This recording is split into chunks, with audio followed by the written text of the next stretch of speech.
Hello friends, तो आज हम लेक्चर नंबर 6 पार्ट 3 कर रहे हैं मॉडर्न हिस्ट्री का। ठीक है। तो इसके पहले वाले में हमने देखा था कि फर्स्ट एंग्लो मराठा वॉर में ट्रीटी ऑफ सूरत साइन होती है।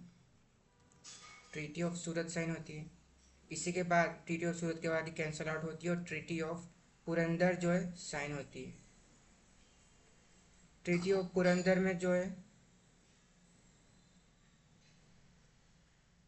ट्रीटी ऑफ पुरंदर के बाद यहाँ पे थर्ड ट्रीटी साइन होती है, treaty of Wadgaon, first Anglo Maratha war में। ठीक है। Treaty of Wadgaon and the last treaty जिसमें मराठा हार जाते हैं, treaty of Salbai, Warren Hastings जो मराठा को हरा लेते हैं, ट्रीटी ऑफ सालबाई। तो यहाँ तक हमारे पास रहती है फर्स्ट एंग्लो मराठा वॉर। हमारे पास रहता है फर्स्ट एंग्लो मराठा वॉर। अब इसके बाद जो है फर्स्ट एंग्लो मराठा वॉर में निष्कर्ष रिजल्ट क्या आया था कि माधवराव जो है, रिजल्ट क्या आया था, सवाई माधवराव, जिनका पूरा नाम था सवाई माधवराव, जो है वो यहाँ पे पेशवा की पोस्ट संभालेंगे। अब ये 20 ईयर्स तक तो रूल करते हैं, 20 ईयर्स तक तो रूल करते हैं, लेकिन सवाई माधवराव के डेथ के बाद इनको सक्सीड करते हैं बाजीराव टू। अब बाजीराव टू में प्रॉब्लम ये है कि रघुनाथ राव के सन है। ठीक है, ये रघुनाथ राव के सन है। तो यहाँ पे ऑब्वियस सी बात है कि रघुनाथ राव ने जो कांड करे इसके पहले वाले में, उसमें क्या होगा, इसके कारण बाजीराव को काफ़ी सारे जो पेश मराठास है वो सपोर्ट नहीं करेंगे। ठीक है। तो यहाँ पे मराठा जो है, खासकर होलकर्स, वो यहाँ पे बाजीराव टू को एज अ पेशवा एक्सेप्ट नहीं करते हैं। ठीक है। तो Marathas were the only major power India left outside the sphere of British control. The British had now decided to put an end to Maratha challenge.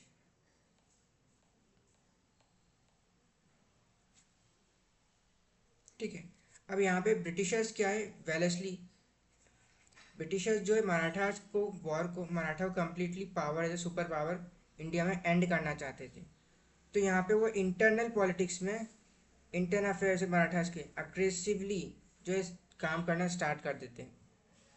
अब यहाँ पे क्या होता है कि माधवराव की डेथ के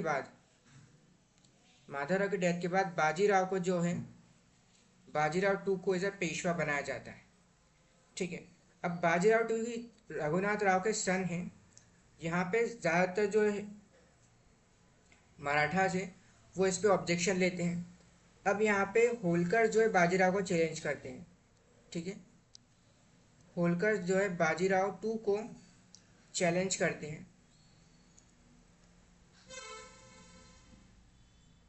तो यहाँ पे यशवंत राव होलकर यहाँ पे मराठा की पेशवा की पोस्ट को चैलेंज करते हैं। यहाँ पे बाजीराव को सिंधिया जो है सपोर्ट करते हैं, ठीक है। अब यहाँ पे जब फाइट होती है तो बाजीराव जो है हार जाते हैं, यशवंत राव बाजीराव को हरा देते हैं। लेकिन इससे पहले कि वो पेशवा की पोस्ट को छोड़ते, बाजीराव पेशवा की पोस्ट को छोड़ते, वो चले जाते हैं वापस से जिसने रघुनाथ राव ने करा था ब्रिटिशर्स के पास, वापस से जाते हैं ब्रिटिशर्स के पास। और यहाँ पे ब्रिटिशर्स के साथ वापस से एक ट्रीटी साइन कर लेते हैं, ट्रीटी ऑफ बेसिन। मतलब क्या, बाजीराव टू यहाँ पे ब्रिटिशर्स के साथ भाग के जाते हैं होलकर से हारने के बाद, और पेशवा की पोस्ट छोड़ने से पहले ब्रिटिशर्स से ट्रीटी ऑफ बेसिन साइन करते हैं, जिसमें ब्रिटिशर्स जो है इनको साइन कराते हैं, साइन द सब्सिडरी अलायंस। यहाँ पे ब्रिटिशर्स जो है पेशवा से सब्सिडियरी अलायंस साइन करा लेते। ठीक है। तो British divided the warring Marathas sardars through clever diplomacy and then overpowered them separate battles in the second Maratha war. October 1808, Bajirao II Scindias were defeated by Yashwantrao Holkar. The Battle of Hadspar near Pune. Peshwa fled to British protection and in December concluded the Treaty of Basin. तो यहाँ पे basin की treaty sign होती है।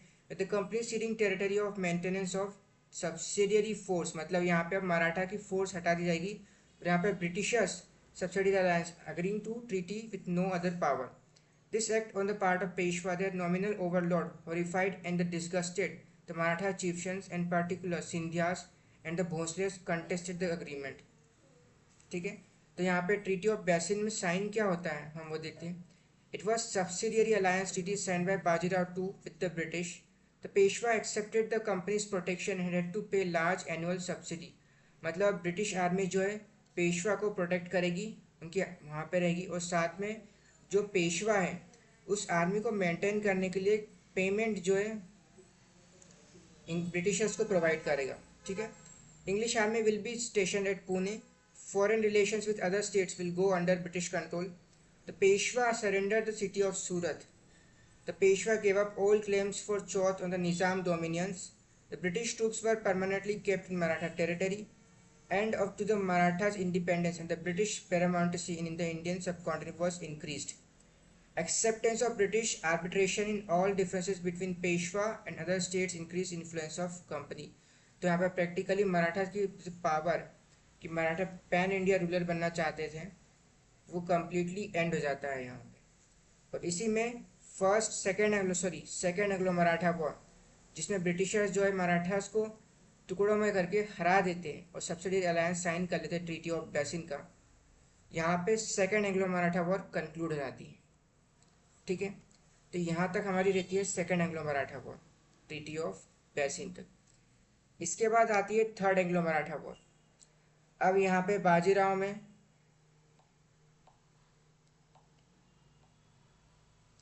बाजीराव को पता चलता है कि नहीं, एक्चुअल पावर जो है इस तरह की पावर को कोई यूज़ नहीं. ठीक है. तो बाजीराव यहाँ पे क्या करते हैं, Bajirao last bid of Marathas to overthrow the British. जो मराठास है वो एक बार और लास्ट टाइम चांस लेते हैं कि हम ब्रिटिशर्स को ओवरथ्रो कर सकें, overthrow the British.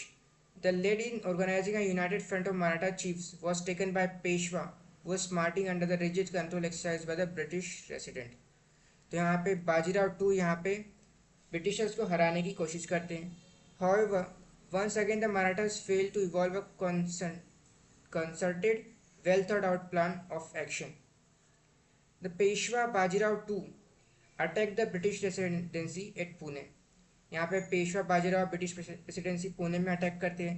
Bhonsle Nagpur में, सिंधिया ग्वालियर में also become weak. The political and administrative conditions of all Maratha states were confuse and inefficient. Appa Sahib of Nagpur attacked the residency at Nagpur, and the Holkar made a preparation of war. The Peshwa was defeated at Khikri and Bhosle at Sitaduli and Holkar at Mahidpur. तो यहाँ पे मराठास जो है Britishers से completely हार जाते हैं third Anglo Maratha war में, और सबसे करके ट्रीटी साइन की जाती है. पेशवा से पूना की ट्रीटी, सिंधिया से ग्वालियर की ट्रीटी और होलकर से मंदसौर की ट्रीटी यहाँ पे साइन करते हैं ब्रिटिशर्स. और यहाँ पे कंप्लीट होता है हमारा एंग्लो मराठा वॉर.